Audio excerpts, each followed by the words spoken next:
Assalamualaikum warahmatullahi wabarakatuh.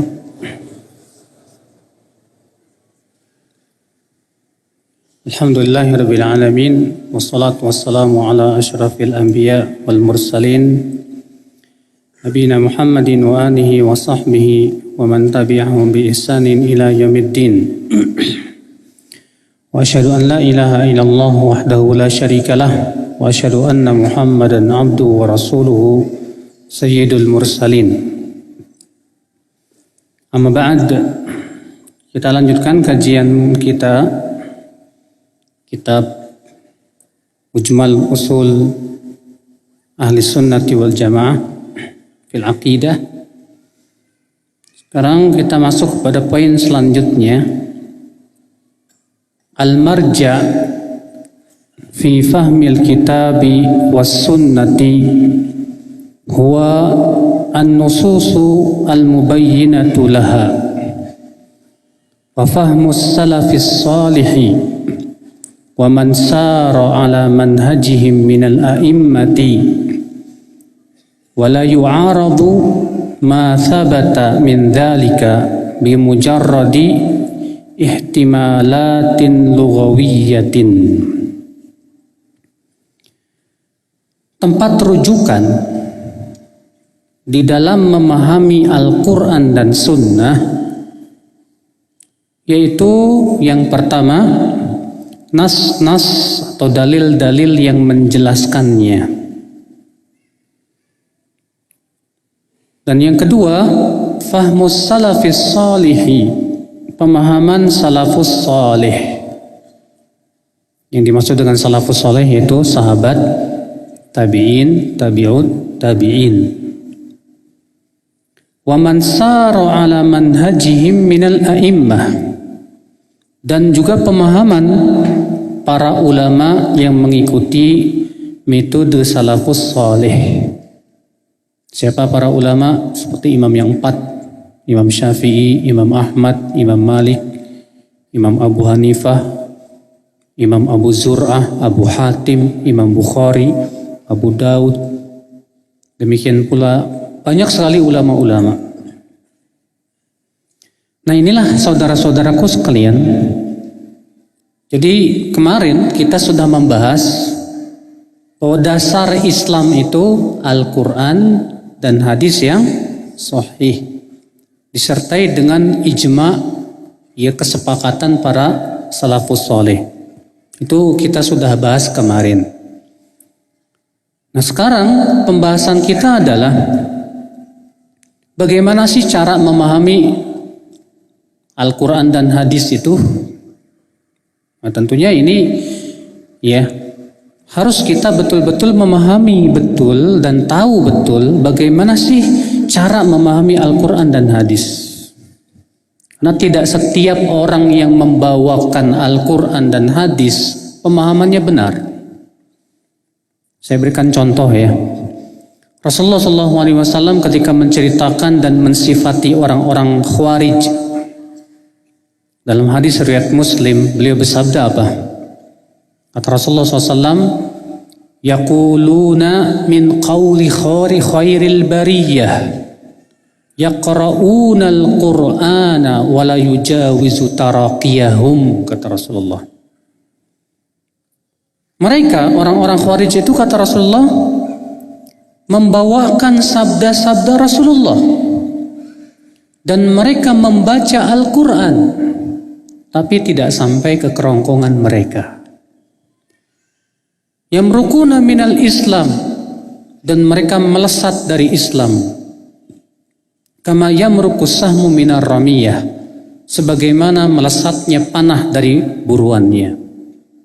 Lihat, Rasulullah SAW mengatakan orang Khawarij itu membawakan Al-Quran, membawakan apa? Hadis. Tapi ternyata apa kata Rasulullah? Mereka melesat dari agama, keluar dari agama. Kenapa? Ternyata mereka memahami Al-Quran dan hadis itu bukan dengan pemahaman yang benar. Dalam riwayat Abu Daud dengan lafaz begini, yaqra'una al-Quran yahsabuna annahu lahum wa huwa alaihim Mereka membaca Al-Quran dan mereka mengira Al-Quran itu mendukung pendapat mereka. Padahal tidak, kata Rasulullah SAW. Lihat saudaraku, ya, Rasulullah SAW mensifati orang Khawarij itu apa? Membaca Al-Quran, membawakan Al-Quran, membawakan hadis-hadis, tapi ternyata karena pemahaman mereka yang dangkal mengakibatkan mereka malah melenceng. Ya. Makanya dari itulah berarti di dalam memahami Al-Quran dan hadis kita butuh panduan.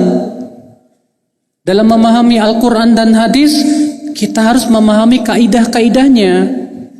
Tidak sembarangan saudaraku. Ikhwatul Islam azani Allah wa iyyakum. Nah, di sini beliau menjelaskan kepada kita bagaimana cara memahami Al-Quran dan hadis. Yang pertama kata beliau, ya, yaitu dengan melihat dalil-dalil yang lebih terperinci. Karena suatu dalil terkadang disebutkan dalam satu tempat secara global dan disebutkan di tempat lain secara apa? Terperinci. Makanya kan dalil itu saling menjelaskan, ya. Yang namanya dalil itu saling apa? Menjelaskan, Pak. Makanya untuk menafsirkan suatu ayat atau menafsirkan suatu hadis, kita harus betul-betul menguasai, ya, ayat-ayat atau hadis-hadis yang menjelaskannya. Kalau tidak, kita akan jatuh kepada kesalahan. Contoh misalnya, Allah berfirman, Ihdinas siratal mustaqim, siratal ladzina an'amta alaihim. Ya Allah, berikan kami hidayah kepada jalan yang lurus. Siratal ladzina an'amta alaihim, itu jalan orang yang engkau berikan nikmat atas mereka. Maksud orang-orang yang diberikan nikmat atas mereka itu siapa? Dalam ayat ini tidak disebutkan oleh Allah, tapi dalam surat An-Nisa Allah menyebutkan siapa mereka. Allah mengatakan, ulaika ma'al ladzina an'ama Allahu alaihim minan nabiyyin was-siddiqin wasyuhada'i was-salihin. Mereka itu orang-orang yang mereka bersama orang-orang yang diberikan nikmat atas mereka dari para nabi, para siddiqin, para syuhada dan para salihin. Ternyata yang dimaksud dalam surat Al-Fatihah itu siapa? Para nabi, para siddiqin, para syuhada, para salihin. Nah, lihat ayat menjelaskan dalam tempat yang lain. Iya. Contoh lagi banyak sekali sebetulnya contohnya, ya. Allah menyebutkan dalam Al-Quran, wa aqimus shalah, dirikan salat. Tapi apakah dalam Al-Quran Allah menyebutkan tata caranya? Ada tidak dalam Al-Quran, Pak, ayat yang menyebutkan salat itu dimulai dari takbiratul ihram diakhiri dengan salam? Ada tidak? Tidak ada. Adanya di mana? Di dalam hadis. Maka Rasulullah SAW bersabda, "Shallu kama ra'aitumuni usolli." Salatlah kalian sebagaimana kalian melihat aku salat. Maka Rasulullah SAW mengajarkan kepada kita, nih gini loh cara salat. Dimulai dari takbiratul ihram, diakhiri dengan apa? Salam. Rukun-rukunnya apa? Kewajiban-kewajibannya apa? Sunnah-sunnahnya apa? Ada dalam hadis-hadis Rasulullah SAW. Iya.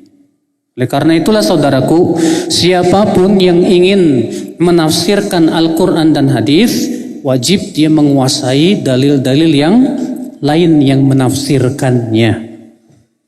Iya. Contoh lain. Ya, karena kan yang namanya menjelaskan itu ada beberapa bentuk, ya. Bentuk yang pertama memperinci yang global. Bentuk yang pertama apa? memperinci yang bersifat global. Contoh yang global tadi, wa aqimus shalah, dirikan salat, global kan? Allah tidak memberikan perinciannya? Tidak. Oke, kalau begitu kita harus cari dalil-dalil yang merincinya. Caranya bagaimana? Oh ada, alhamdulillah dalam hadis-hadis Nabi SAW. Wa atuz zakah, bayar zakat. Global tidak? Zakat seperti apa nggak dijelaskan kan? Ternyata Rasulullah menjelaskan, ini loh yang diwajibkan zakat, ini loh yang tidak diwajibkan zakat. Kata Nabi apa? Laisa fil hisani shadaqah. Kuda tidak ada zakatnya. Oh, berarti kalau antum punya kuda, walaupun kudanya antum sudah sampai 100, satu kudanya harganya 200 juta misalnya kan, ya. Sekarang kan kuda mahal, Pak. Jumlahnya sudah 100 ekor, tetap tidak ada apa? Zakatnya. Loh kok bisa begitu? Karena Nabi yang mengatakan begitu. Tidak ada dalam kuda apa? Sedekah, zakat. Nabi juga mengatakan laisa fil khudrawati zakah. Sayur mayur tidak ada zakatnya kata Rasulullah. Kalau kita punya lahan 100 hektar buat ditanamin sayur mayur, nggak ada zakatnya. Tapi kalau dijual jadi duit, baru duitnya itu yang dikeluarkan apa? Zakat sesuai dengan emas dan perak. Kenapa? Karena emas dan perak ada dalilnya dalam Al-Quran dan hadis Nabi Sallallahu Alaihi Wasallam. Iya. Lihat, Nabi menjelaskan.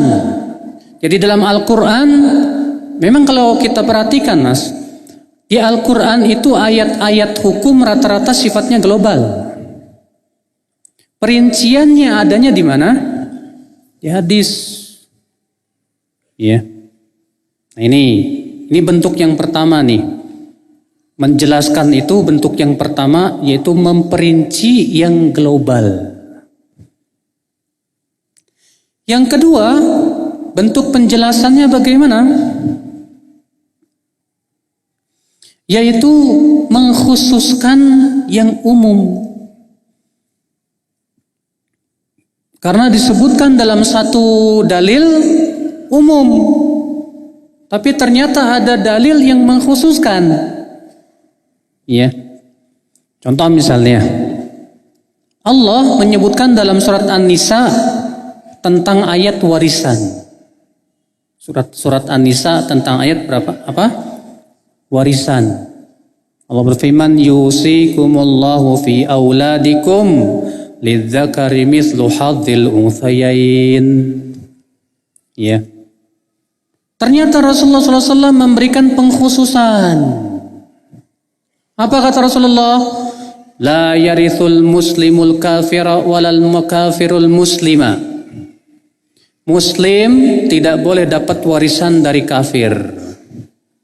Kafir tidak boleh warisan dari muslim. Jadi kalau kamu bapaknya kafir, bapaknya meninggal, kamu seorang muslim tidak boleh dapat warisan. Atau sebaliknya, kalau misalnya kamu muslim, anak kamu kafir, maka anak tidak dapat warisan. Ternyata Nabi memberikan apa? Kekhususan. Allah mengatakan lidzakari mithlu hadzil unthayain. Anak laki-laki dapat 2 kali lipat anak perempuan. Lihat. Ya. Di sini Allah menyebutkan sebuah kaidah umum dalam ilmu waris, bahwa anak laki-laki 2 kali lipat perempuan. Hadis memberikan pengkhususan, kecuali ya saudara seibu, maka laki-laki dan perempuannya sama rata. Ditunjukkan oleh hadis. Ya, ini pengecualian. Kalau kita tidak tahu pengecualiannya, nanti kan kita tidak paham jadinya, Pak. Ya. Contoh lain, Nabi bersabda, Zurul kubur fa innaha tudzakirukumul akhirah. Berziarah kuburlah kalian, Karena berziarah kubur itu mengingatkan kalian kepada kehidupan akhirat. Di sini Nabi memerintahkan secara umum umatnya, ziarah kubur, ziarah kubur. Tapi ternyata dalam hadis lain ada pengkhususan. Dalam riwayat Abu Daud, Nabi SAW bersabda apa? La'anallahu zawaratil kubur. Semoga Allah melaknat wanita yang sering berziarah kubur. Oh, berarti untuk wanita pengecualian. Tidak boleh sering-sering. Kenapa? Karena Nabi melaknat wanita yang sering berziarah kubur. Iya. Saudara-saudaraku sekalian, ini penting nih ya. Jadi kalau kita menemukan suatu dalil yang umum, coba kita cari dulu ada nggak yang mengkhususkannya. Kalau tidak ada yang mengkhususkannya, ya alhamdulillah. Ya, kalau ada yang mengkhususkannya, hati-hati di situ. Saudara-saudaraku sekalian. Demikian pula saudara-saudaraku sekalian. Terkadang kita juga harus mencari dalil ini sudah dihapus apa belum. Nah kan, jangan sampai dalil yang sudah dihapus diamalin loh Pak. Contoh misalnya, ya ayyuhallazina amanu la taqrabus salata wa antum sukara. Hai orang-orang yang beriman, janganlah kalian mendekati salat dalam keadaan kalian mabuk.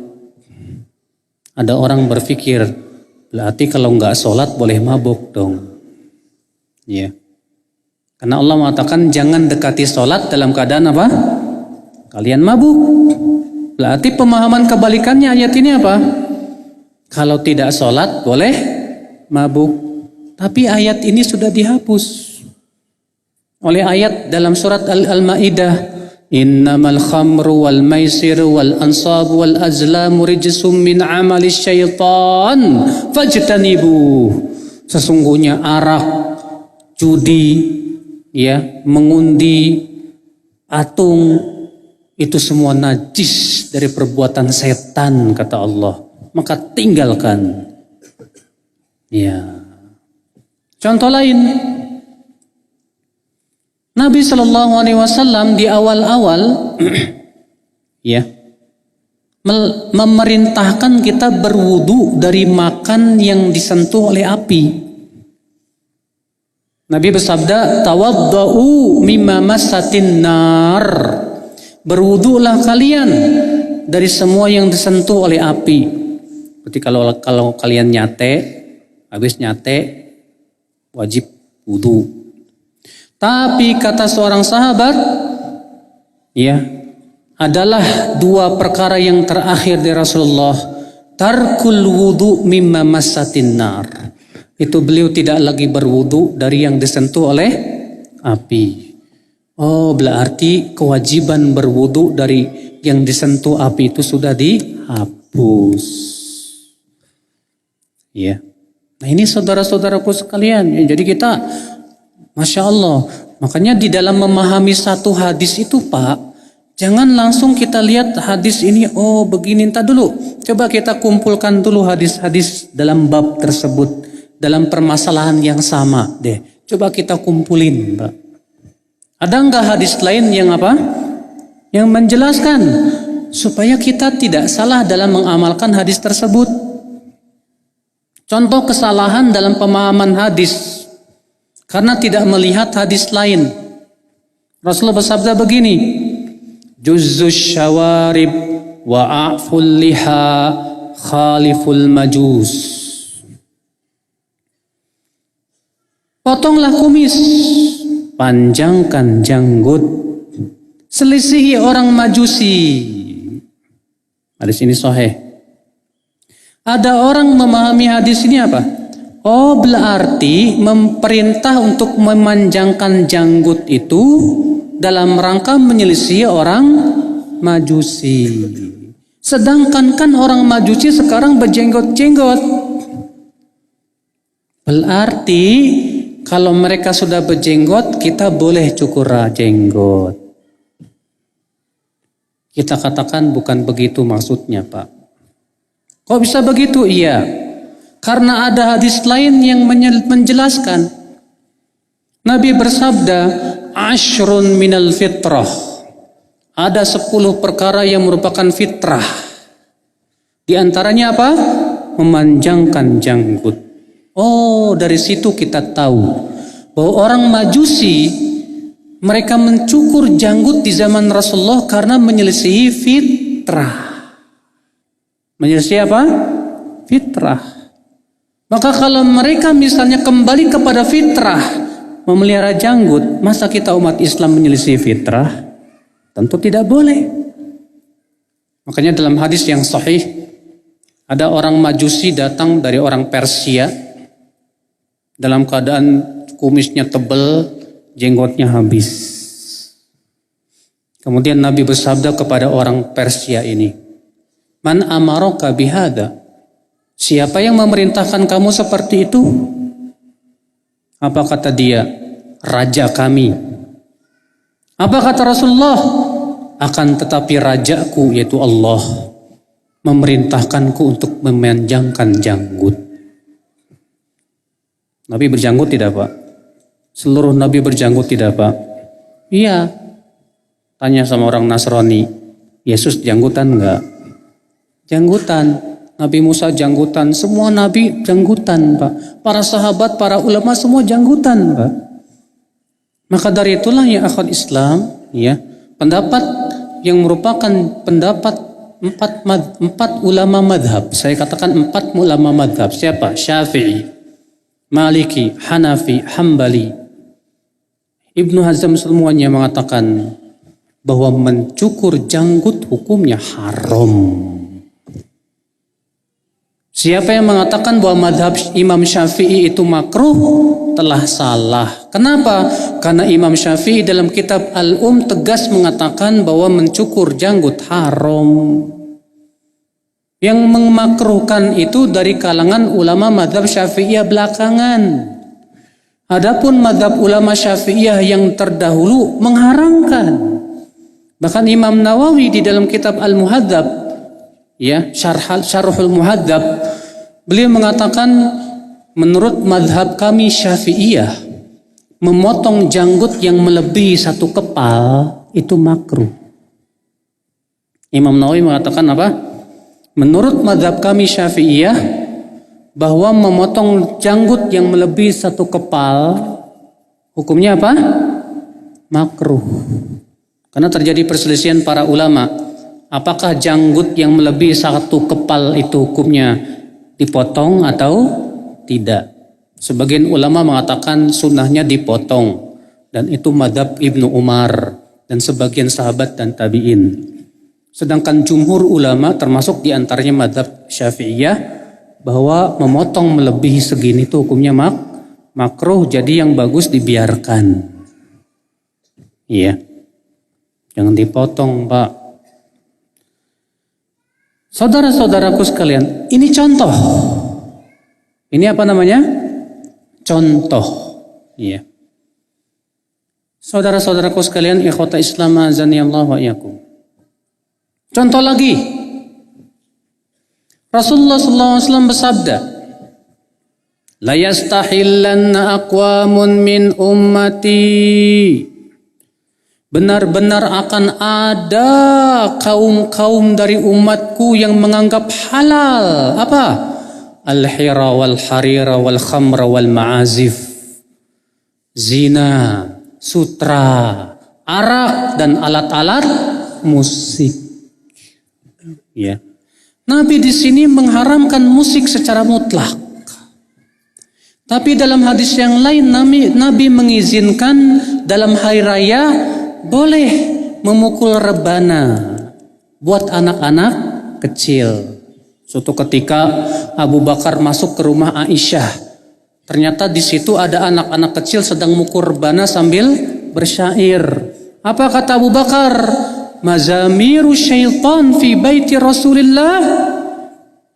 Ini ada seruling-seruling setan di rumah Rasulullah. Maka Rasulullah bersabda, biarkan Abu Bakar. Setiap kaum ada hari rayanya dan ini hari raya kita umat Islam. Kata para ulama, ini pengecualian. Berarti untuk hari raya boleh. Khusus di hari raya saja. Itu pun hanya rebana, tidak yang lainnya. Ada lagi pengecualian. Apa itu? Dalam pernikahan. Nabi SAW mengatakan, faslun baina nikahi ahli Islam, perbedaan antara pernikahan ahli orang Islam dengan para pelacur, darbun bidufuf, memukul rebana. Kata para ulama, ini menunjukkan bahwa memukul rebana dalam pernikahan boleh. Tapi itu hanya untuk apa? Rebana saja. Untuk selain itu haram. Bahkan Ibnu Hajar Al-Haytami berkata apa? Seluruh ulama sepakat akan haramnya musik. Siapa yang mengatakan adanya perselisihan dalam masalah ini, faqad ghalata au akhta'a aw ittaba' hawah. Sungguh ia telah salah atau pengikut hawa nafsu. Ini sampai begitu Ibnu Hajar Al-Haytami berkata. Bahkan banyak ulama yang mengatakan itu sudah ijma ulama. Ibnu Katsir mengatakan ijma, Al-Qurtubi mengatakan ijma, Ibnu Hajar Al-Haytami mengatakan ijma. Demikian pula banyak sekali ulama. Adapun penyelesaian Ibnu Hazm, kata Ibnu Katsir, itu terjadi setelah terjadinya ijma. Karena Ibnu Hazm menyelisih ijma sebelumnya. Maka pendapat Ibnu Hazm itu pendapat yang batil, kata para ulama. Nggak bisa terima. Nah itulah saudara-saudaraku sekalian, ikhwatul Islam, azani Allah wa iyyakum. Emang ya, tanpa musik kayaknya hidup nggak ini ya, sepi banget ya. Ya dulu waktu masih senang musik, pas dengar musik haram, kok ekstrim banget sih. Tapi kalau kita hadapi dengan keimanan dan takwa dan berkata sami'na wa ata'na, khalas, tinggalin aja sih. Al-Quran tuh lebih nikmat Pak di hati kita Pak. Ya.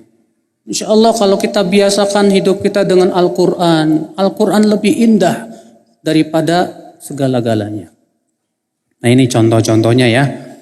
Jadi ini cara yang pertama nih. Dalam memahami Al-Quran dan hadis, yaitu dengan kita melihat dalil-dalil untuk saling menjelaskan. Ya. Dalil-dalil yang saling menjelaskan. Makanya saudaraku, suatu dalil yang umum tidak boleh Anda khususkan kecuali dengan dalil. Anda tidak boleh berkata, oh ini khusus untuk Nabi, kecuali dengan dalil. Kita tidak boleh berkata, kecuali begini, mana dalilnya? Harus dengan apa? Dengan dalil. Iya. Contoh lagi saudaraku. Nabi SAW bersabda, la tusallu ba'dal asri. Jangan sholat setelah asar. Jangan sholat setelah apa? Asar. Di sini Nabi melarang untuk sholat setelah asar. Tapi kok Nabi dalam satu riwayat sholat setelah asar? Maksudnya sholat sunnah. Ternyata Nabi menjelaskan bahwa ini sholat ba'diyah zuhur yang belum sempat dilakukan. Karena Nabi waktu itu sibuk, banyak tamu. Akhirnya sholat ba'diyah zuhurnya itu belum sempat dilakukan Pak. Akhirnya Nabi lakukan setelah asar. Berarti boleh. Kalau dalam rangka mengqadha sholat sunnah yang terluput. Dan dalam riwayat Imam Ahmad juga ada pengecualian. La tusallu ba'dal asri illa wasyamsu murtafi'atun. Jangan sholat setelah asar kecuali apabila matahari masih tinggi. Maka atas sebagian pendapat ulama mengatakan apa? Berarti itu menunjukkan selama matahari masih tinggi masih diperbolehkan sholat sunnah setelah asar. Nah ini. Contoh lain. Nabi melarang sholat di saat matahari terbit dan sholat di saat apa? Matahari terbenam. Tahukah Anda ada 5 waktu yang dilarang oleh Nabi untuk sholat sunnah? Siapa yang tahu? Ada yang tahu? Yang pertama, setelah sholat subuh sampai matahari terbit. Yang kedua, di saat matahari terbit sampai tinggi. Yang ketiga, di saat matahari tepat di tengah langit, ya, sampai tergelincir. Yang keempat, setelah sholat asar sampai terbenam. Yang kelima, di saat matahari apa? Terbenam. Inilah 5 waktu yang dilarang kita untuk sholat. Namun Imam Syafi'i berkata apa? Dikecualikan darinya sholat-sholat yang mempunyai sebab. Dikecualikan darinya apa? Sholat-sholat yang mempunyai sebab. Contohnya apa? Kata Imam Syafi'i, sholat tahiyat masjid. Tahiyat apa? Sholat tahiyat masjid. Kenapa? Karena Nabi bersabda, "Idza dakhala ahadukumul masjida," apabila salah seorang dari kalian masuk masjid, fala yajlis, jangan duduk, hatta yusalli rakaatain, sampai salat 2 rakaat. Tuh, Nabi mengatakan apabila kalian masuk masjid, kapan? Ya kapan aja. Pokoknya kalau masuk masjid, berarti umum tidak waktunya? Umum. Sholatnya khusus tidak? Khusus. Sementara dalam hadis tadi, Nabi melarang sholat asar setelah sholat asar.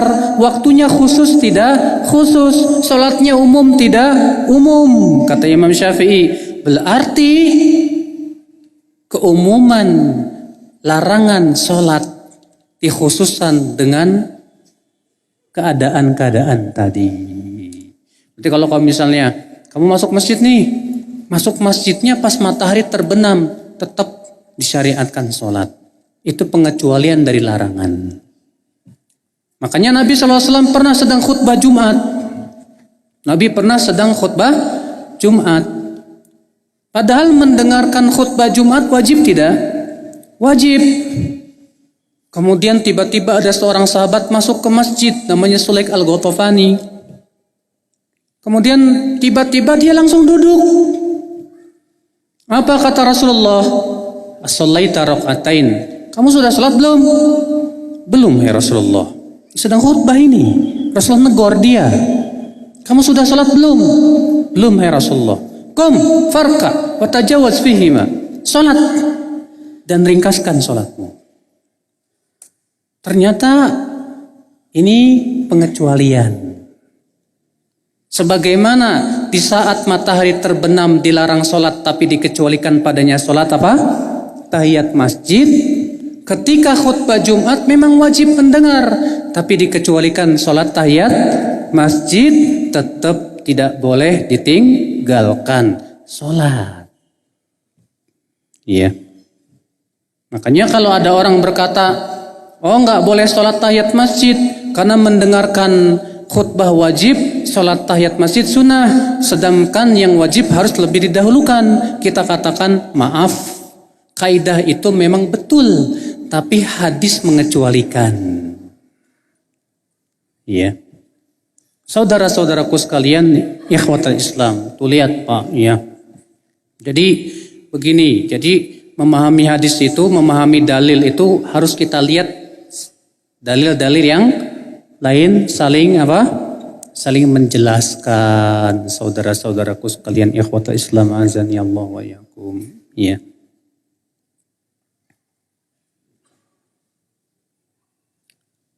Ada orang, Pak, berdalil melihat perempuan tuh boleh. Kenapa? Dalil saya punya hadis. Nabi bersabda kepada seorang laki-laki, undur ilaiha, lihatlah wanita itu. Tuh lihat, Nabi mengatakan suruh ngelihat wanita. Ya, kita katakan emang hadis itu berbicara tentang apa? Tentang seorang sahabat yang ingin melamar seorang wanita. Jangan diumumkan dong. Itu kan keadaannya khusus. Di saat mau melamar perempuan, disuruh apa? Lihat dulu, coba kamu lihat. Jangan sampai dalil yang khusus, Pak, dipakai secara umum. Salah. Karena Allah dalam Al-Quran menyuruh kita untuk menundukkan pandangan, tidak? Iya. Maka dalil memberikan kekhususan. Ya, pada asalnya tidak boleh melihat perempuan yang bukan mahram. Kecuali kalau kita ingin betul-betul menikahinya, silahkan dilihat. Ya, saudara-saudara Koksel, ikhwata Islam, azani Allah wa iyyakum. Nah inilah saudaraku, ya, cara yang pertama dalam memahami Al-Quran dan hadis. Makanya dari itulah, siapapun Anda yang ingin menafsirkan Al-Quran, wajib Anda betul-betul menguasai Al-Quran dan hadis. Supaya Anda bisa mengetahui bahwa ternyata ada dalil lain yang apa? Menjelaskan. Ya. Ini cara yang pertama. Sekarang cara yang kedua. Apa itu, Pak? Kata beliau, wa fahmus salafis salih. Dan pemahaman salafus salih. Siapa salafus salih? Siapa salafus salih? Siapa yang tahu? Salafus salih itu siapa? Salafus salih itu 3 generasi yang diutamakan. Yang paling utama siapa? Sahabat. Imam Ghazali berkata, as-salaf humus sahabah. Salaf itu artinya mereka para sahabat. Imam Al-Auza'i juga memutlakkan salaf untuk para sahabat. Al-Auza'i berkata, Al-Auza'i ini termasuk tabi'ut tabi'in. Alaika bi athari man salaf. Hendaklah kamu mengikuti jejak-jejak salaf. Maksudnya siapa? Sahabat. Makanya kalau disebut salafus soleh, maksudnya adalah sahabat. Kemudian tabi'in. Kemudian tabi'ut. Kenapa 3 generasi? Karena Nabi memuji mereka. Dalam hadis yang mutawatir, Rasulullah bersabda, khairun nasi qarni, thumma alladhina yalunahum, thumma alladhina yalunahum. Sebaik-baiknya manusia, generasiku. Kemudian setelahnya, kemudian setelahnya. Berarti generasi yang terbaik 3, yang terbaik sahabat. Setelahnya di bawahnya apa? Tabi'in. Setelahnya di bawahnya siapa? Tabi'ut tabi'in. Maka para sahabat yang paling tahu dong dengan tentang Al-Quran. Sahabat paling tahu tentang hadis Rasul. Al-Quran turun dengan bahasa mereka. Rasulullah berbicara dengan bahasa mereka. Para sahabat melihat langsung bagaimana Rasulullah mempraktekkan Al-Quran. Para sahabat mendengar langsung bagaimana Nabi menafsirkan Al-Quran. Maka tentu, Pak, generasi yang paling tahu tentang agama ini siapa? Para sahabat Rasulullah sallallahu alaihi wasallam. Dan itu disaksikan sendiri oleh Rasulullah sallallahu alaihi wasallam bahwa mereka generasi yang paling apa? Baik. Mereka yang paling apa? Paling baik, sebaik-baiknya manusia, generasiku, kata Rasulullah SAW. Iya. Udah azan. Oke, nanti setelah Isya kita lanjutkan insya Allah ya. Disiapkan aja tanya jawab pertanyaannya dengan kertas. Wabillahi taufik. Subhanakallah bihamdik. Asyhadu an la ilaha illa ant. Astaghfiruka wa atubu ilaik. Assalamualaikum warahmatullahi wabarakatuh.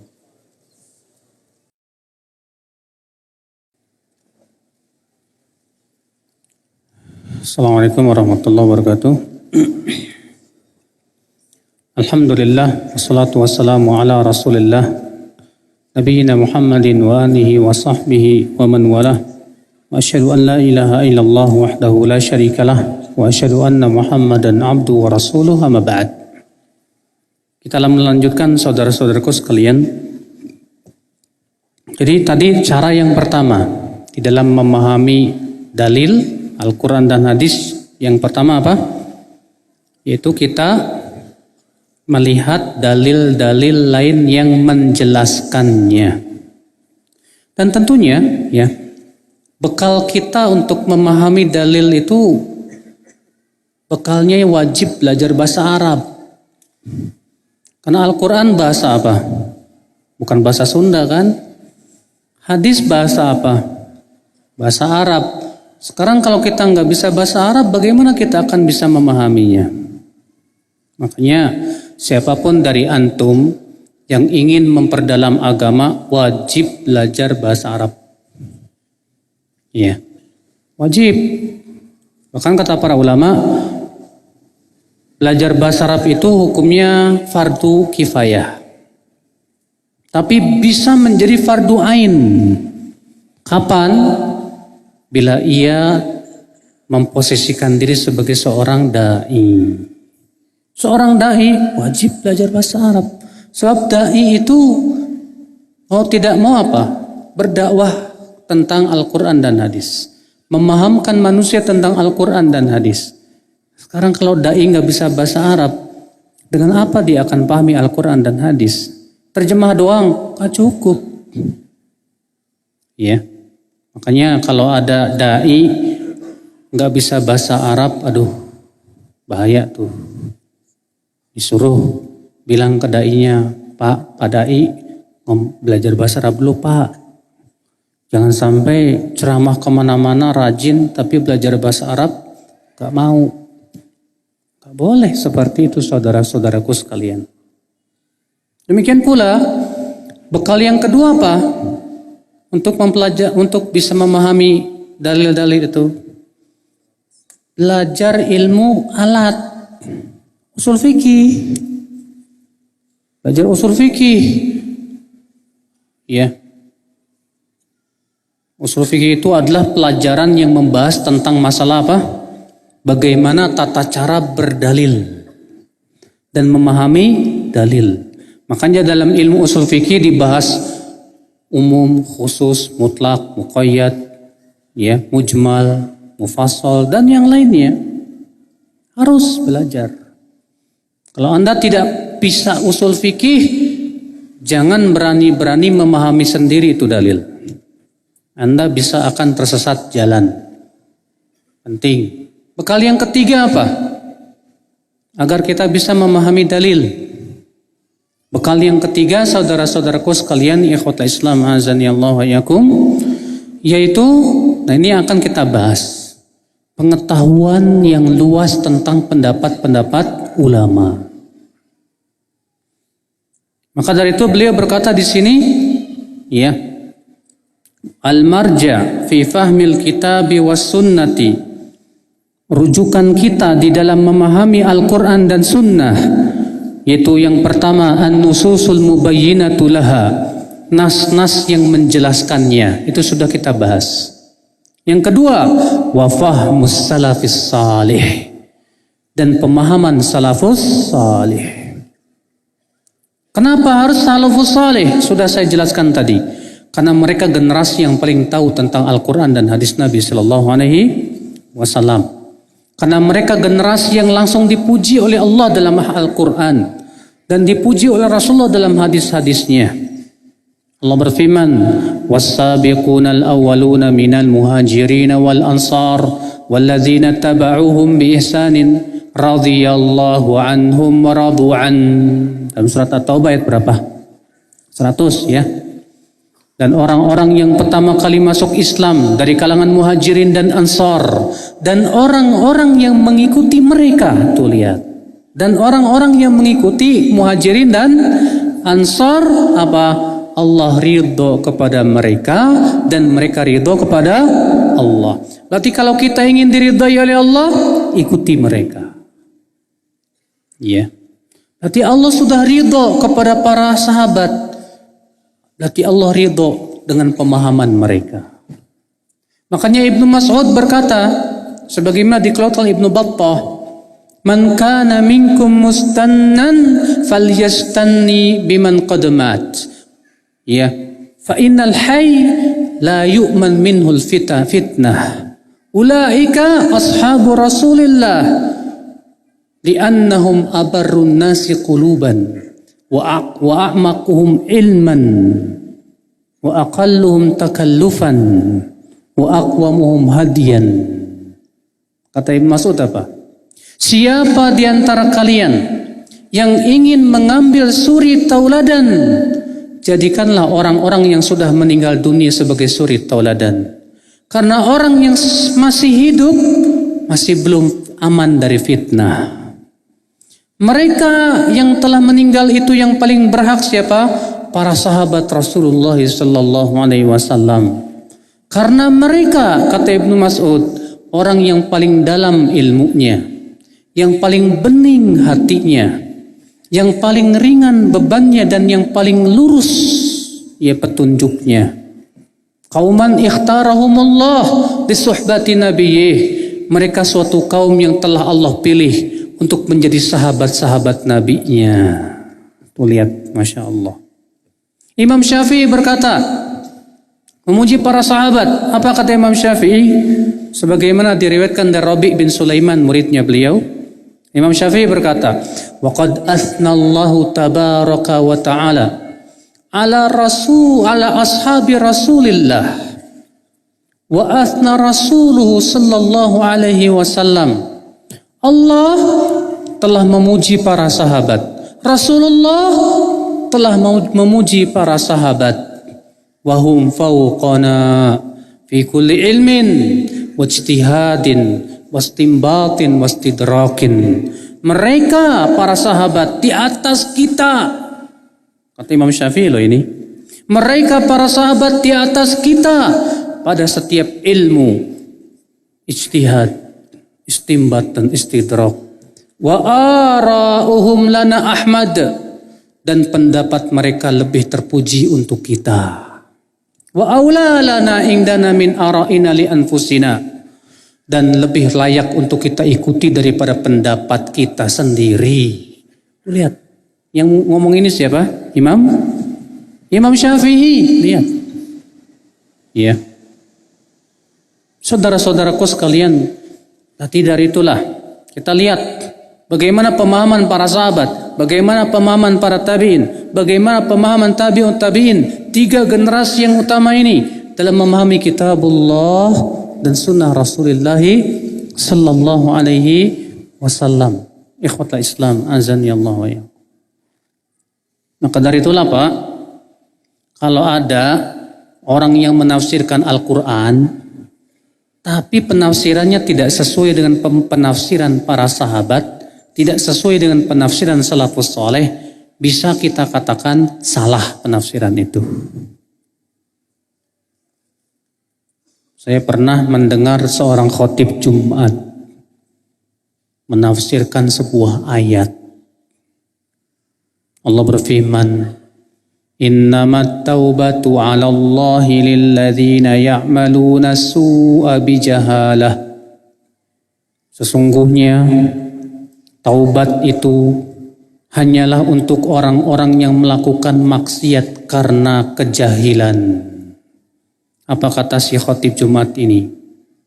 Allah mengatakan dalam ayat ini bahwa yang diberikan taubat itu hanyalah orang-orang yang berbuat maksiat karena kejahilan. Kata dia apa? Jahil maksudnya tidak tahu. Berarti kalau dia tahu itu maksiat terus dilakukan, maka tidak ada pintu taubat buat dia. Saya ketika mendengar itu bengong, Pak. Hah? Penafsiran siapa ini? Pulang ke rumah, sampai rumah saya buka-buka kitab-kitab tafsir. Gak ada satupun ulama yang memahami seperti itu. Yang ada sebaliknya. Sebagaimana yang pernah saya bahas juga di sini sebetulnya. Ibnu Abbas, Ibnu Umar dan yang lainnya menafsirkan bahwa setiap orang yang berbuat maksiat itu bodoh, jahil. Walaupun dia tahu itu maksiat. Bahkan orang yang sudah tahu tapi dilakukan juga lebih jahil lagi. Ya enggak? Saya pernah menjelaskan di sini, Pak. Kalau saya bilang ke Bapak, maaf, itu yang di gelas itu ada air yang ada racunnya, jangan diminum ya. Yang warna hijau tuh. Oh iya, tahu tuh diminum juga. Kelepok-kelepok. Boleh nggak saya bilang ke dia, kamu itu kok jahil banget sih? Kan tahu, bodoh kamu itu. Kan udah tahu ada racunnya, kenapa diminum juga? Bodoh nggak, Pak? Udah tahu ada racunnya masih diminum juga. Bodoh. Udah tahu maksiat itu menjerumuskan ke neraka, dilakukan juga. Bodoh nggak? Itulah hakikat orang bodoh, Pak. Jadi bodoh itu bukan hanya sebatas tidak tahu. Bodoh itu tahu kebenaran tapi tidak diikuti. Tahu itu buruk dan menjerumuskan ke neraka tapi malah apa? Dilakukan. Itulah orang bodoh. Saudara-saudaraku sekalian, ikhwata Islam azani Allah wa iyyakum. Tahu tidak kenapa orang Khawarij itu disesatkan oleh Rasulullah? Padahal di zaman Rasulullah orang Khawarij belum muncul. Munculnya orang Khawarij itu di zaman Ali bin Abi Thalib.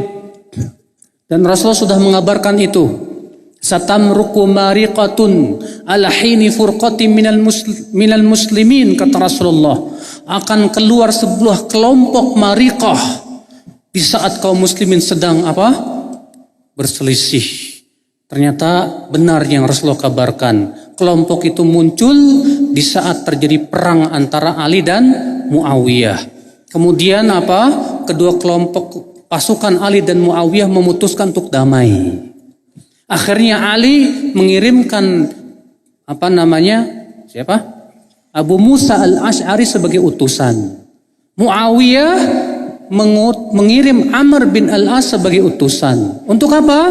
Berunding, berdamai. Tapi rupanya kelompok ini karena pemahamannya dangkal, apa kata mereka? Wah, kok Ali menyerahkan hukum kepada manusia? Sedangkan kan hukum milik Allah. Wah, gak benar nih Ali. Berarti Ali berhukum dan hukum selain Allah. Sedangkan Allah berfirman, "Wa man lam yahkum bima anzalallah faulaika humul kafirun." Siapa yang tidak berhukum dan hukum Allah maka dia kafir. Berarti Ali kafir. Muawiyah kafir. Akhirnya mereka pun memisahkan diri. Berkumpullah di suatu tempat namanya Harura. Makanya mereka disebut dengan kelompok Haruriyah. Iya. Berkumpul di sana, Mas. Tidak mau taat kepada Ali. Karena menganggap Ali sudah kafir. Ya. Pengikut Ali dikafirkan juga. Karena tidak mau mengkafirkan Ali. Mereka punya kaidah. Siapa yang tidak mau mengkafirkan orang kafir, kafir. Maka pengikut Ali pun kafir. Halal darahnya, halal. Kenapa? Karena mereka sudah kafir. Maka kemudian didatangi oleh Ibnu Abbas. Ingin berdebat. Ibnu Abbas datang kepada mereka. Ini pernah saya ceritakan enggak? Pernah enggak?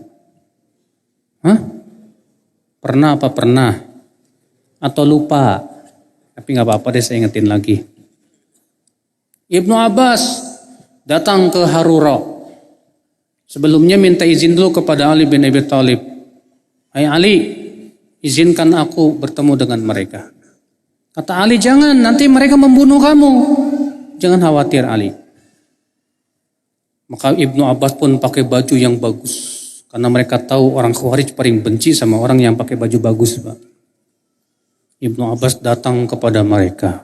Assalamualaikum. Nggak dijawab. Karena menurut mereka Ibnu Abbas kafir. Apa kata mereka?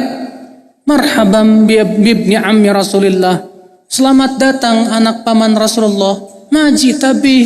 Ada apa kamu datang kemari? Apa kata Ibnu Abbas? Ji'tukum min indi ashabi Rasulillah wa alaihim unzilal Qur'an wa hum a'lamun nasibih. Aku datang dari sisi para sahabat Rasulullah. Kepada mereka Al-Quran turun. Dan mereka yang paling tahu tentang makna Al-Quran. Dan aku tidak melihat di antara kalian ada yang pernah menjadi sahabat Rasulullah. Tuh lihat, Ibnu Abbas sudah bikin mukadimah itu dulu tuh. Ya. Apa kata Ibnu Abbas? Aku datang dari para sahabat. Al-Quran turun kepada mereka. Dan mereka yang paling tahu tentang Al-Quran dari kalian. Masya Allah. Ya. Kemudian Ibnu Abbas berkata, kenapa apa yang menyebabkan kalian membangkang dari Ali bin Abi Thalib? Kata mereka apa? 3 perkara. Apa 3 perkara itu? Kata Ibnu Abbas. Iya. Terjadi keributan di kalangan orang Khawarij. Apa kata orang sebagian mereka? Jangan debat sama orang Quraisy itu. Karena Allah berfirman tentang orang Quraisy, balhum qaumun khasimun. Mereka itu orang yang suka bertengkar, suka berdebat. Padahal itu kan buat orang-orang apa? Musyrikin.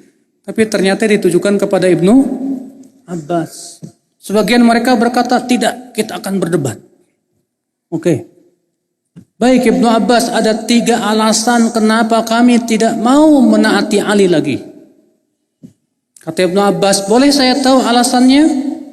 Yang pertama, Ali menyerahkan hukum kepada manusia.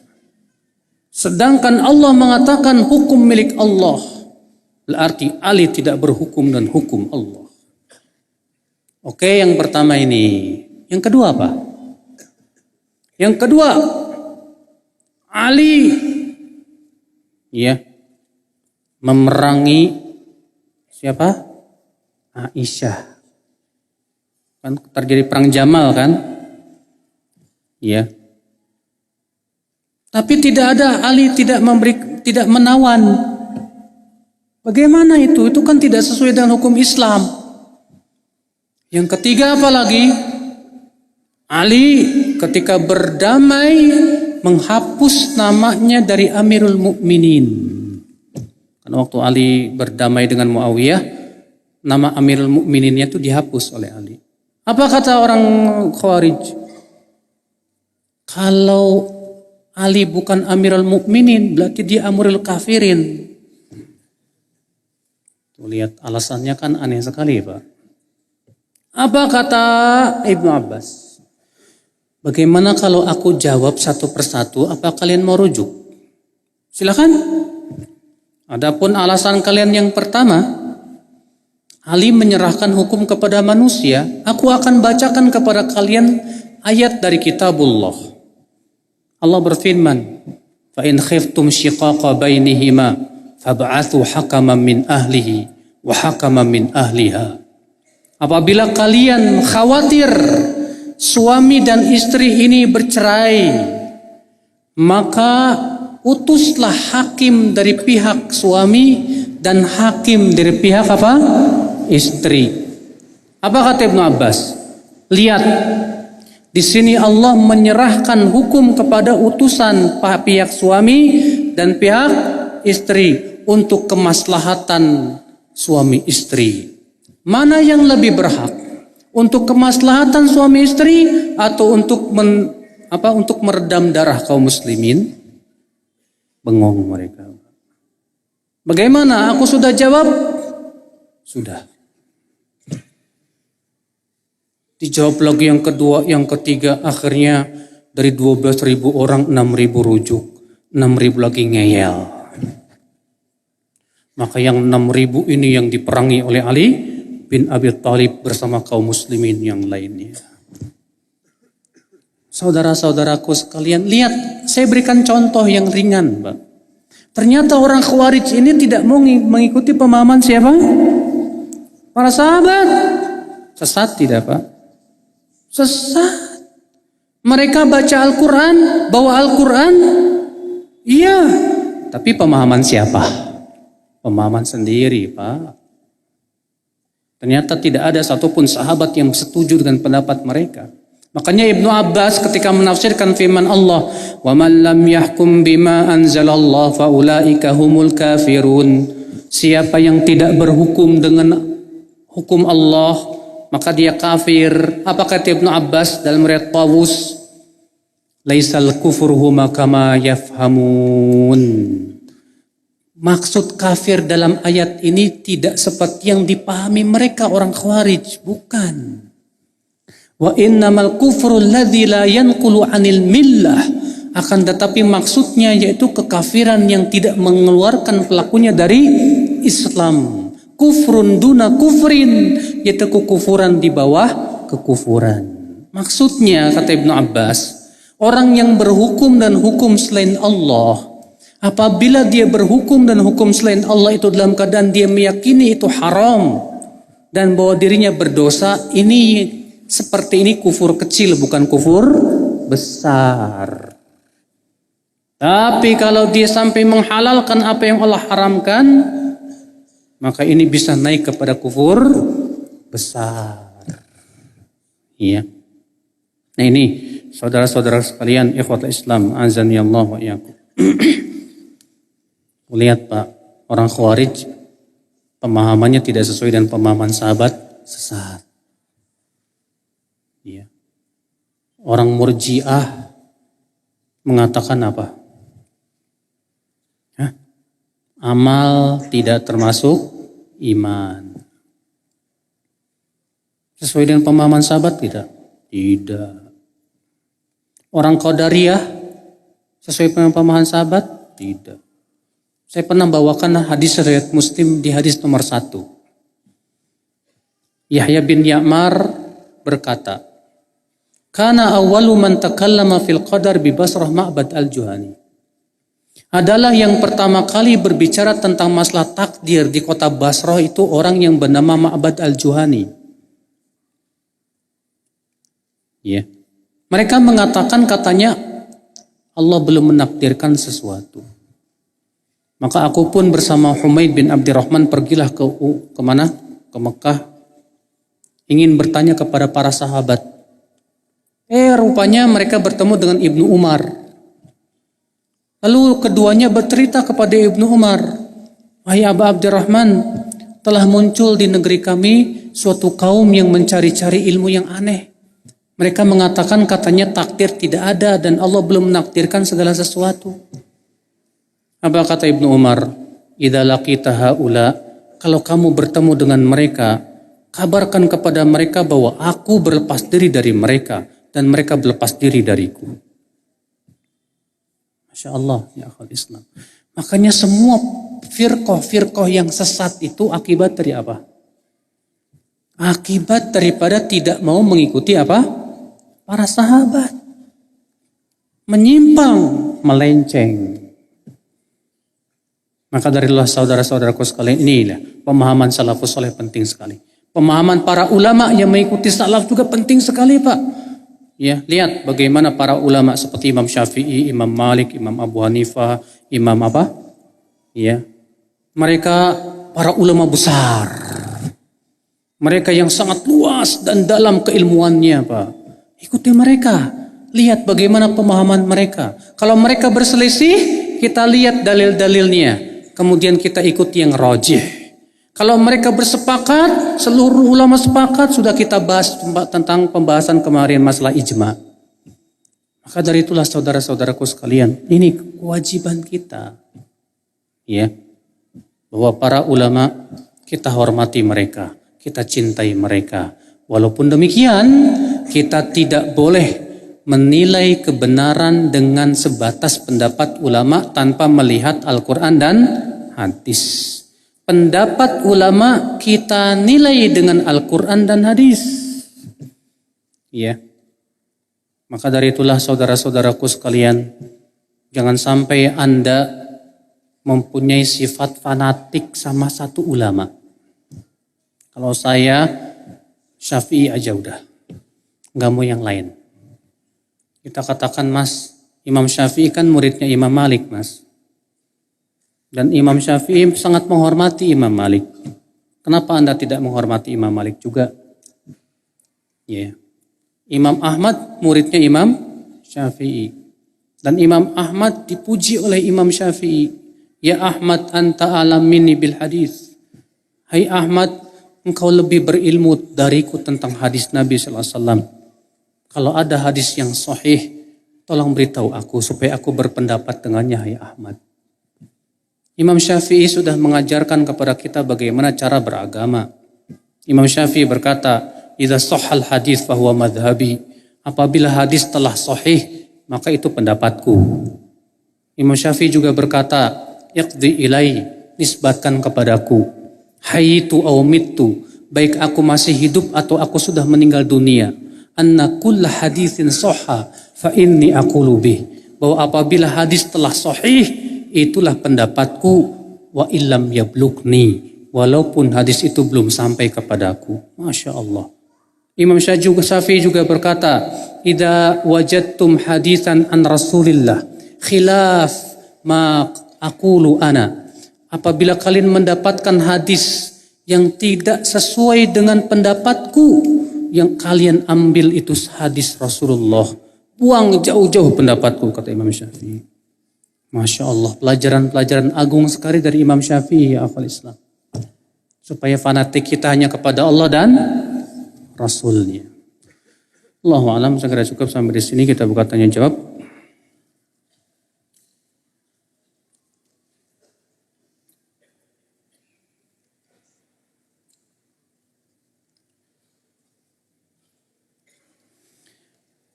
Assalamualaikum Ustadz. Waalaikumsalam warahmatullahi.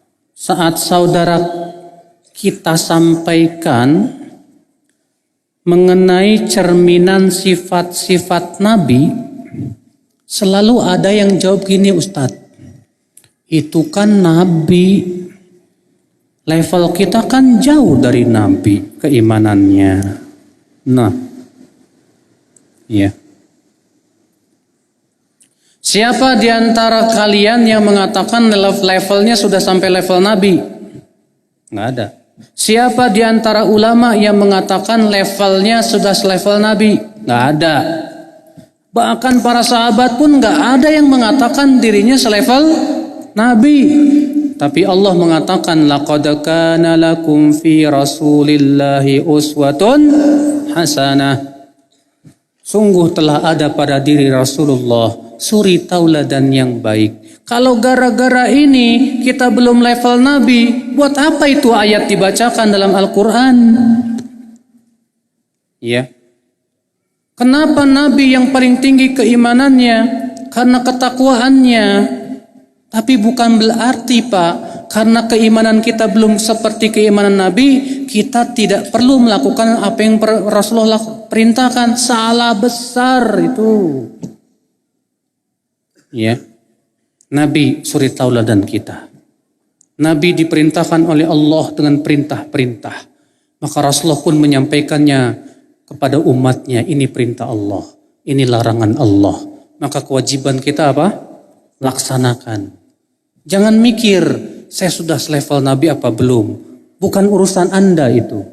Urusan kita adalah bagaimana kita menaati Allah dan Rasulnya sesuai dengan contoh Rasulullah Sallallahu Alaihi Wasallam. Kenapa Allah jadikan Rasulullah levelnya paling tinggi?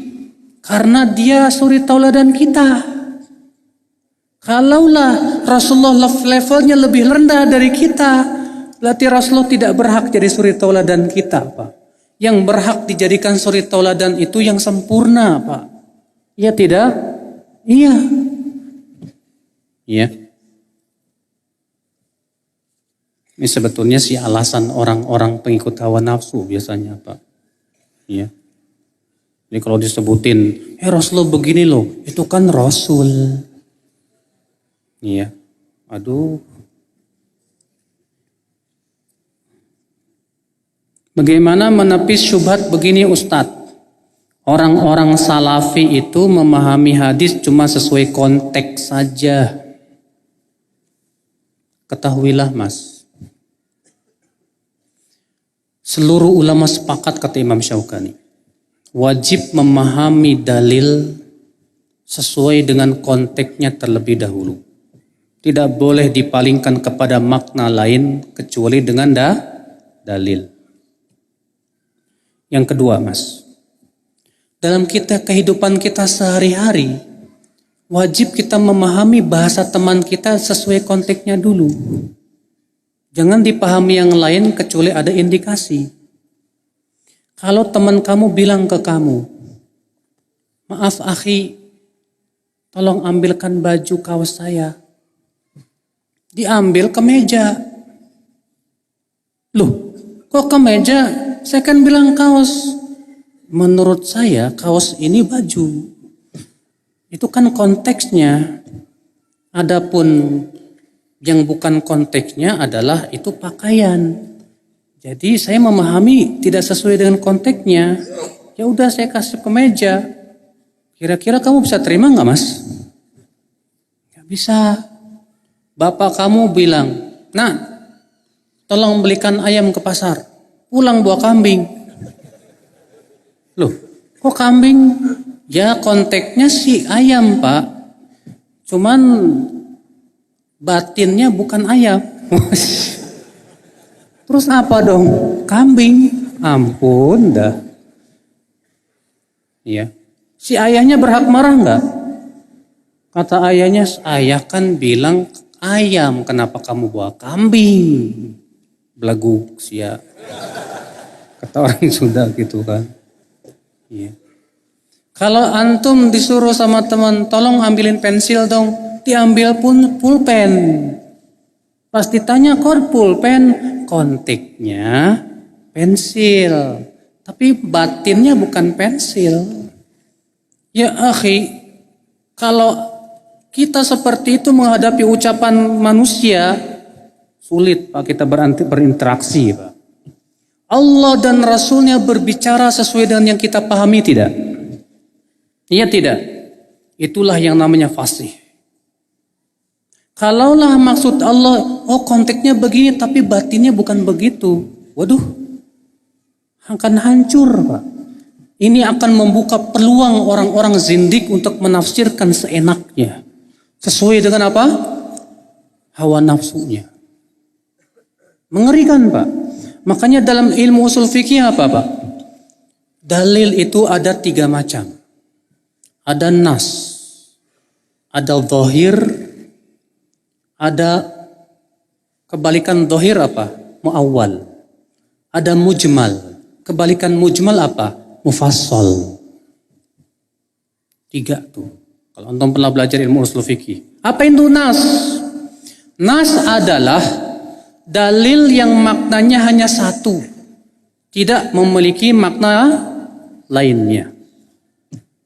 Zahir adalah hadis yang dalil yang maknanya 2 atau lebih, tapi salah satunya yang paling kuat. Salah satunya paling apa? Kuat. Maka wajib dipahami kepada makna yang paling kuat dulu. Sampai ada dalil yang menunjukkan bahwa yang diinginkan makna yang lain. Zahir tuh. Nah ketika dipalingkan kepada makna yang lain karena ada dalil, maka disebut dengan muawwal. Yang ketiga apa? Mujmal. Apa itu mujmal? Kata-kata yang bersifat global. Maka yang sesuatu yang global belum bisa diamalkan sampai mencari dalil yang sifatnya apa? Terperinci. Pahami itu? Hatta bahasa kita pun begitu Pak. Contoh, yang maknanya hanya satu, tidak memiliki makna yang lainnya. Sabda Nabi apa? Kullu muskirin khamrun wa kullu khamrin haram. Setiap yang memabukkan itu arak. Dan setiap arak itu haram. Kata-kata memabukkan hanya satu, maknanya jelas. Tidak ada makna yang lain. Ya. Contoh zahir. Kalau misalnya antum berkata, saya melihat singa. Kata singa ini bisa mempunyai 2 makna.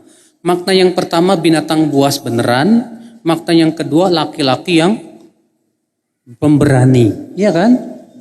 Kalau ada orang berkata kepada Anda, saya tadi melihat singa. Apa yang Anda pahami terlebih dahulu? Anda harus memahami terlebih dahulu itu binatang buas. Sampai ada indikasi. Saya tadi melihat singa menunggang kuda. Gak mungkin sih gak beneran. Ini pasti orang pemberani. Kenapa kita pahami demikian? Karena redaksinya mengharuskan seperti itu. Paham gak mas? Maka dari itulah Pak, kalau ada orang berkata, si salafi itu terlalu konteks. Justru seharusnya kita bawakan dulu dong kepada konteksnya. Tidak boleh dipalingkan kepada makna lain kecuali dengan apa? Dalil. Kalau ada dalil lain yang memalingkannya, boleh, nggak masalah. Selama dalil itu sahih. Yang salah itu Pak, memalingkan makna yang kuat kepada makna yang lemah tanpa dalil. Tanpa apa? Tanpa dalil. Iya. Ikhwata Islam azan ya Allah wa iyyakum. Contoh memalingkan tanpa dalil. Allah berfirman Ar-Rahmanu 'alal 'arsy istawa.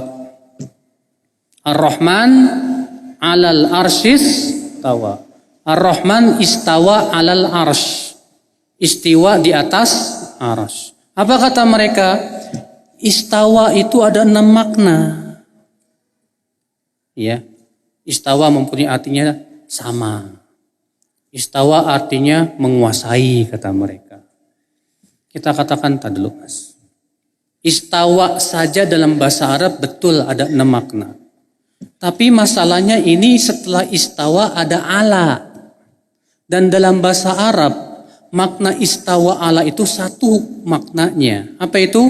Ala wartafa, tinggi bersemayam. Tidak ada makna yang lain. Tidak ada makna yang kedua. Apa kata mereka?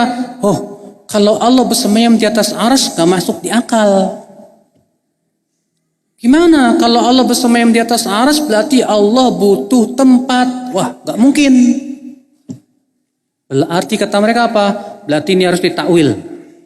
Dibawa kepada makna yang lain. Kita katakan mas, kalau Anda berkata Allah bersemayam di atas arsy artinya Allah butuh tempat.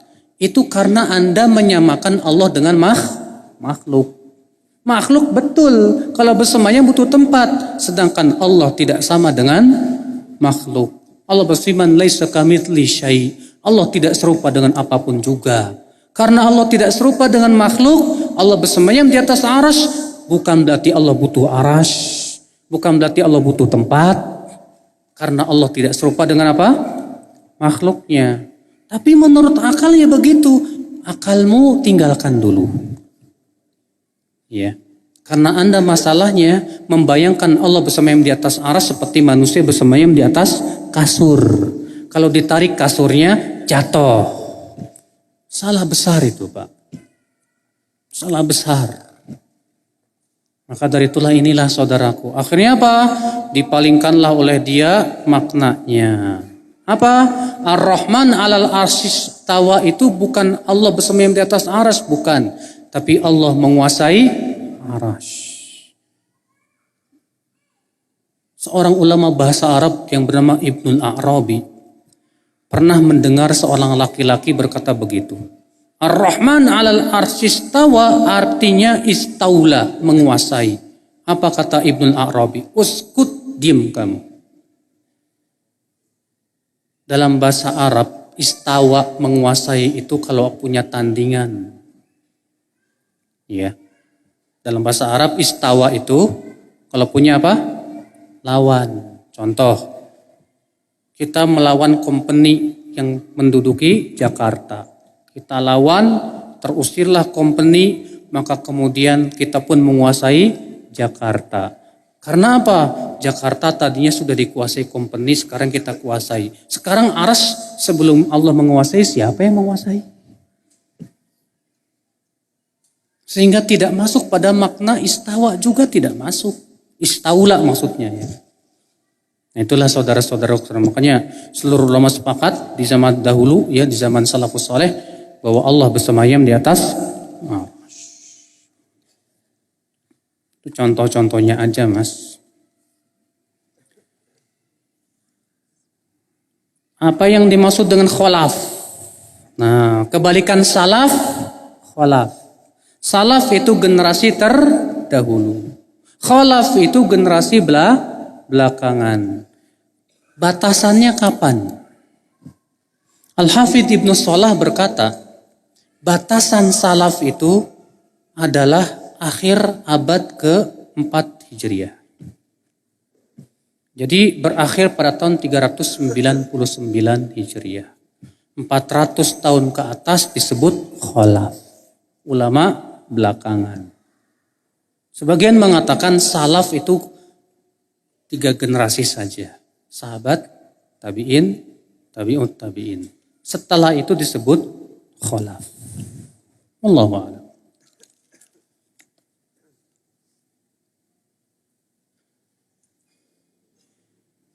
Kalau ada ustadz tidak mau mengikuti manhaj salafus soleh, apa hujahnya bisa diterima? Saya mau tanya, emang salafus soleh tadi apa? Sahabat, terus tabi'in, terus sekarang kalau ada orang berkata, saya nggak ngikutin mereka, terus ngikut siapa dong? Emangnya kamu lebih tahu dari sahabat? Lebih paham dari tabi'in?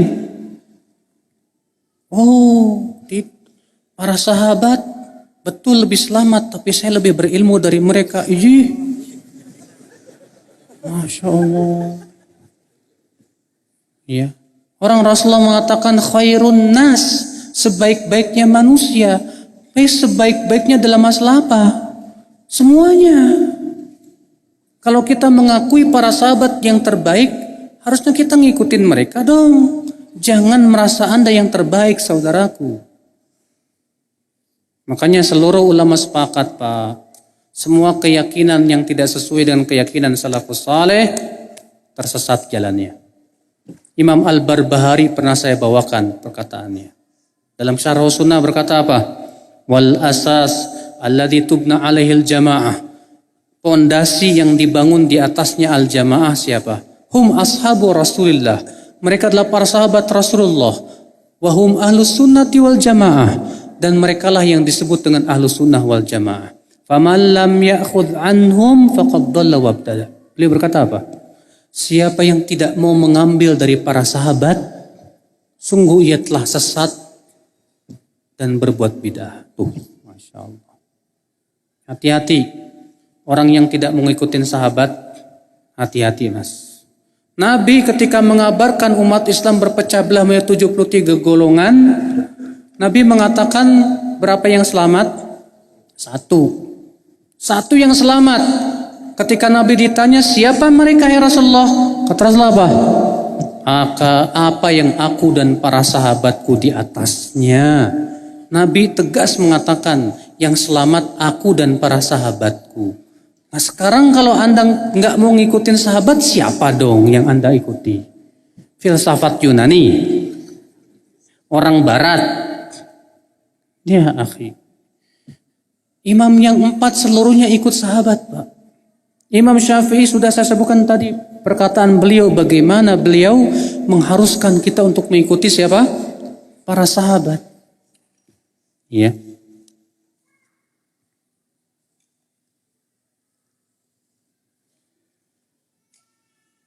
Apa yang dimaksud dengan alat musik yang haram, Ustaz? Dalilnya umum, Pak. Semua alat musik. Nggak boleh kita khususkan kecuali dengan dalil. Dan sudah kita sebutkan kecuali rebana. Itu pun juga hanya pada hari raya dan hari pernikahan. Selain itu enggak boleh. Kalau ada orang berkata, oh kalau untuk kebaikan nggak apa-apa. Mana dalilnya?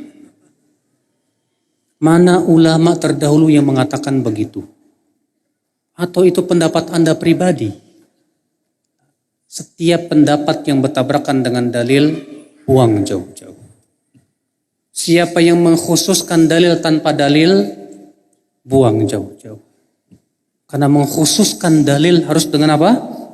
Dalil lagi. Iya. Bolehkah menafsirkan bahasa hadis secara harfiah, atau secara etimologi? Emang apa bedanya? Mas, bahasa syariat itu ada 3 makna. Yang pertama, menurut bahasa syariat. Yang kedua, menurut bahasa Arab. Yang ketiga, menurut adat istiadat. Pahami baik-baik. Salat. Secara bahasa Arab, etimologi, ya. Salat artinya doa. Artinya apa? Doa. Sedangkan secara syariat, salat artinya apa? Perbuatan dan perkataan yang khusus yang dimulai dari takbiratul ihram, diakhiri dengan salam disertai dengan niat. Salat. Boleh enggak? Ada orang berkata, saya udah salat, saya enggak salat 5 waktu. Karena menurut saya salat itu doa. Karena saya sudah doa, berarti saya sudah salat dong. Boleh nggak Pak dipahami seperti itu Pak? Nggak boleh, betul memang. Salat secara bahasa artinya doa. Tapi salat secara istilah bukan doa. Lebih umum dari doa Pak, lebih dari itu. Sekarang kalau ada orang yang memahami istilah syariat kepada istilah bahasa, nggak boleh dalam Islam. Paham tidak Pak? Paham insyaallah? Contoh lain. Safar dalam bahasa Arab artinya bepergian jauh. Paham nggak Pak? Secara syariat juga sama, bepergian jauh. Batasannya nggak ada dalam syariat, nggak ada dalam bahasa, maka dikembalikan kepada adat istiadat. Paham tidak Pak? Nah, seperti itu Pak. Kalau bertabrakan antara makna secara istilah syariat dengan bahasa Arab, yang didahulukan mana? Syariat dulu. Apabila bertabrakan antara makna secara adat dengan bahasa, mana yang lebih dahulukan? Adat dulu. Jadi bahasa yang keberapa? Yang terakhir. Yang paling tinggi apa? Makna secara syariat. Di bawahnya apa? Secara uruf atau adat istiadat. Paling terakhir apa? Bahasa Arab.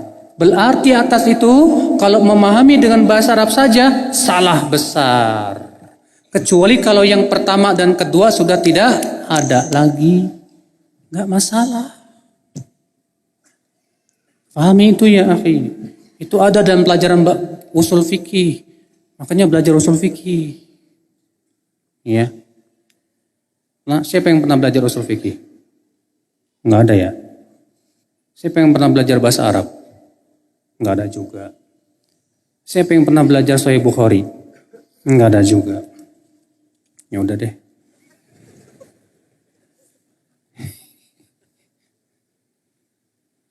Bagaimana menanggapi syubhat? Jangan merasa paling benar sendiri ya. Pak, merasa paling benar itu wajib kalau dalilnya jelas. Karena kebenaran hanya berasal dari Allah dan Rasul. Kalau pendapat Anda didukung oleh Al-Quran, hadis yang sahih dan ijma' ulama, pasti benar. Siapa yang tidak sesuai dengan Al-Quran, hadis dan ijma' pasti salah. Pasti apa? Pasti salah. Yang kedua Pak, dalam kehidupan Anda masalah dunia, pasti Anda merasa paling benar dong. Ya, sahih. Ya. Karena merasa paling benar itu kan fitrah manusia. Fir'aun merasa benar nggak? Merasa paling benar nggak Fir'aun? Baca tuh surat Ghafir. Qala Fir'aunu ma urikum illa ma ara wa ma ahdikum illa sabila rasyad. Berkata Fir'aun, aku tidak memandang untuk kamu kecuali yang aku pandang baik, dan aku tidak membimbing kamu kecuali kepada kebenaran. Tuh Fir'aun, ini yang ngomong Fir'aun Pak, bukan. Bukan orang biasa, Fir'aun. Anda tahu siapa Fir'aun? Mbahnya Togut. Ya. Tapi ternyata Fir'aun merasa dirinya paling benar. Yang ketiga Pak, di dunia ini tidak ada orang yang merasa paling sesat. Ada? Ada enggak orang berkata, saya paling sesat sendiri? Gak mungkin, gak mungkin. Maka kalau ada antum melihat ada orang berkata yang hak begini, qala Allah, qala Rasulullah, qala ulama. Lihat dalilnya dong. Kalau Anda lihat memang dia dalilnya jelas, kuat, hak, ambil. Jangan tahu-tahu Anda katakan, alah, jangan merasa paling benar sendiri ya. Enggak benar Pak seperti itu Pak. Imam Syafi'i pernah berdebat dengan Imam Ahmad. Hai Ahmad, aku mendengar kamu mengkafirkan orang yang meninggalkan sholat karena malas. Kata Imam Ahmad apa? Betul. Apa kata Imam Syafi'i? Apa hujahmu? Apa dalilmu hai Ahmad? Dalilku Rasulullah bersabda begini-begini. Imam Syafi'i enggak mengatakan kepada Imam Ahmad, jangan merasa paling benar sendiri ya. Ada Pak yang ngomong gitu, itu sebetulnya orang yang lagi kebingungan. Bingung mana hak, mana batil, lagi bingung, puyeng. Jadi akhirnya apa? Udah deh jangan rasa paling benar sendiri. Ya masalahnya ente lagi bingung. Kalau Anda tidak bingung dan Anda punya ilmu yang kuat dan Anda tahu itu hak, Anda tidak akan berkata seperti itu. Kalau antum lagi jalan, mau kemana? Banten. Atau dapat persimpangan jalan. Kemana Banten ya? Saya baru pertama kali nih ke Banten sekarang. Bingung nggak Pak? Iya. Akhirnya antum nanya, Banten mana Mas? Kanan. Nanya lagi yang satu, Banten mana Mas? Kiri. Aduh, tambah puyeng lagi dah. Nggak mungkin di saat itu Anda akan berkata, udah situ jangan merasa paling benar sendiri. Nggak mungkin Mas. Berarti adalah kalau antum sedang bingung gitu, apa yang antum lakukan? Hah? Bersungguh-sungguh bertanya, mencari mana jalan yang menunjukkan Anda ke Banten. Wah, kayaknya saya harus pakai GPS nih. Wah, alhamdulillah sama GPS ditunjukin. Berarti kan kita juga harus punya apa? Penunjuk jalan yang menunjukkan kita kepada kebenaran itu. Makanya sudah saya sampaikan, kalau Anda sedang bingung, jangan sekali-kali Anda kendor. Kalau Anda sedang bingung mana hak, mana batil, justru disitulah tantangan. Harusnya ketika bingung itulah Anda harus bersungguh-sungguh mencari dan mencari mana hak, mana batil. Minta kepada Allah. Rasulullah aja minta, ihdini limakhtulifa fihi mil haqqi biidznik. Ya Allah, berikan aku hidayah dalam perkara yang diperselisihkan dan ya. Rasulullah minta hidayah. Sambil kita terus mencari. La yukallifullahu nafsan illa wus'aha. Allah tidak akan membebani jiwa kecuali sesuai dengan Yang penting kita sudah mengerahkan seluruh kemampuan mencari kebenaran. Kalau qadarullah kita salah, Allah masih maafkan insyaallah. Yang salah itu Pak, kalau kita ngikutin hawa nafsu. Iya, Allah. Kenapa masih terdapat perbedaan madhab? Jawabnya karena keilmuan para ulama bertingkat-tingkat.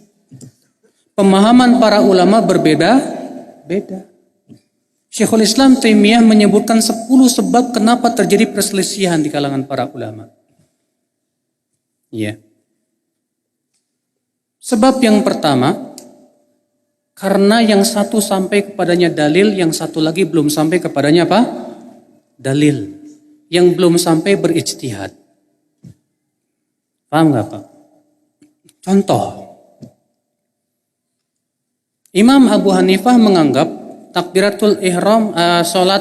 Imam Malik mengatakan kalau salat itu, Imam Abu Hanifah seingat saya ya, mazhab Hanafi mengatakan Salat itu tidak perlu sedekap. Sementara jumhur mengatakan disyariatkan meletakkan tangan kanan di atas tangan kiri. Maka diberikan udzur mereka yang mengatakan tidak karena belum sampai kepadanya dalil. Ya. Atau kedua, sudah sampai keduanya dalil. Tapi yang ini dari jalan yang sahih, ini dari jalan yang dhaif. Sehingga yang satu mensahihkan, yang satu mendhaifkan. Yang mendhaifkan memandang tidak perlu diamalkan. Atau yang ketiga, dua-duanya sampai dari jalan yang sahih. Paham tidak, Pak? Tapi mereka memandang masing-masing ada dalil lain yang lebih kuat. Sehingga terjadi perbedaan dalam memahami. Contoh, hadis la salata liman lam yaqra' bi Fatihatil Kitab. Tidak sah salat bagi orang yang tidak baca Al-Fatihah. Imam Syafi'i berkata, hadis ini menunjukkan makmum wajib baca Al-Fatihah di belakang imam. Baik sir maupun enggak sir. Imam Ahmad mengatakan, makmum diam kalau jahar. Kalau sir, baca. Kenapa? Karena hadis ini umum. Ayat khusus. Allah berfirman, wa idza quri'al Qur'anu fastami'u lahu wa ansitu. Apabila dibacakan Al-Qur'an, dengarkan dan diam. Berarti kalau sedang dibacakan keras, diam. Terjadi perselisihan kan? Kenapa? Imam Syafi'i memandang hadis ini umum. Wajib dibawa keumumannya harus. Imam Ahmad mengatakan, oh enggak. Ayat mengkhususkan keumuman tersebut. Berbeda pendapat tidak?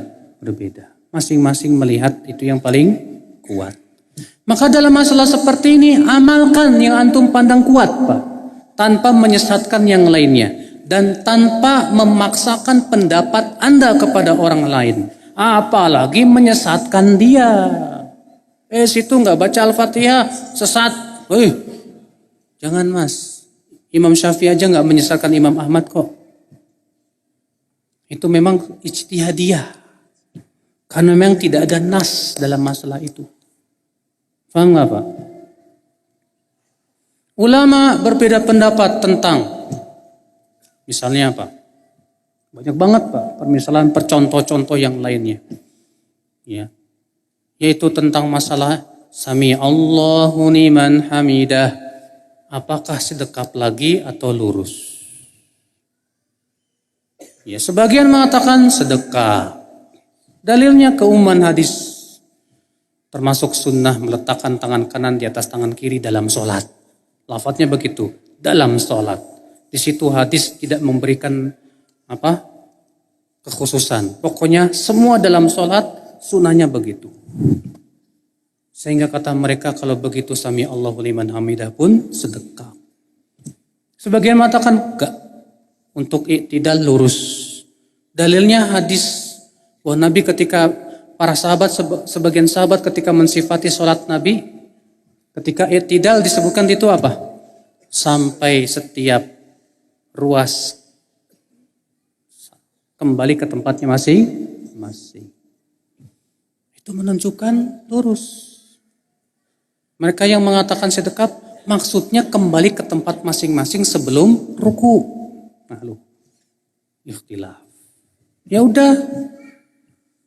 Ikhtilaf lagi para ulama. Banyak deh kalau masalah belajar fikih ajib Pak. Apakah air liur anjing itu najis apa enggak? Imam Malik mengatakan suci.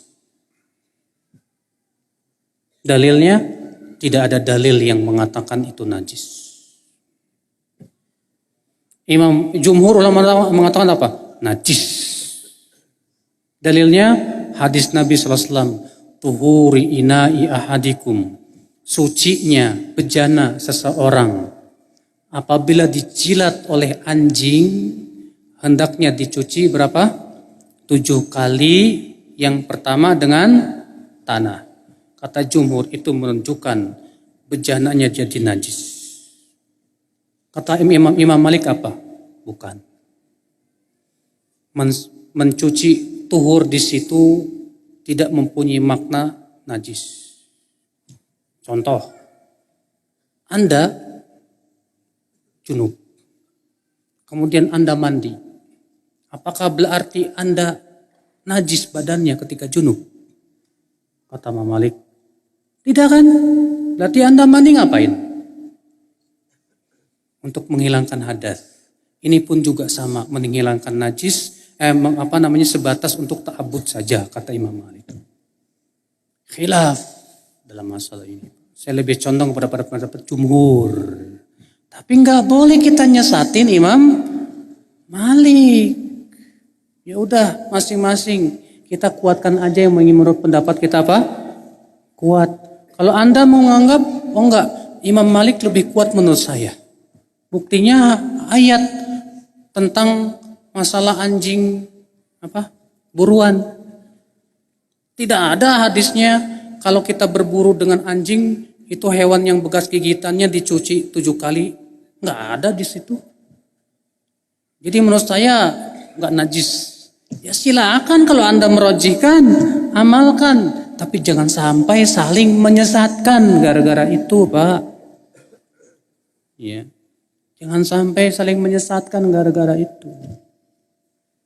Ini kan masalahnya kalau kalau kita kan Pak, dari kecil taunya air liur anjing itu apa? Najis. Najisnya apa? Mughalladh. Sampai gedenya kita pun taunya itu najis. Pas ketika ada orang yang berpendapat suci. Wah, ngaco kamu itu. Sesat kamu itu. Nah kan, kenapa? Karena kita belum tahu ternyata itu masih ikhtilaf para ulama dan ternyata itu masalah ijtihadi. Paham gak Mas? Kita rojikan, boleh rojikan, silahkan. Tapi untuk menyesatkan, jangan. Iya. Nah inilah saudara-saudaraku sekalian. Jam berapa sekarang?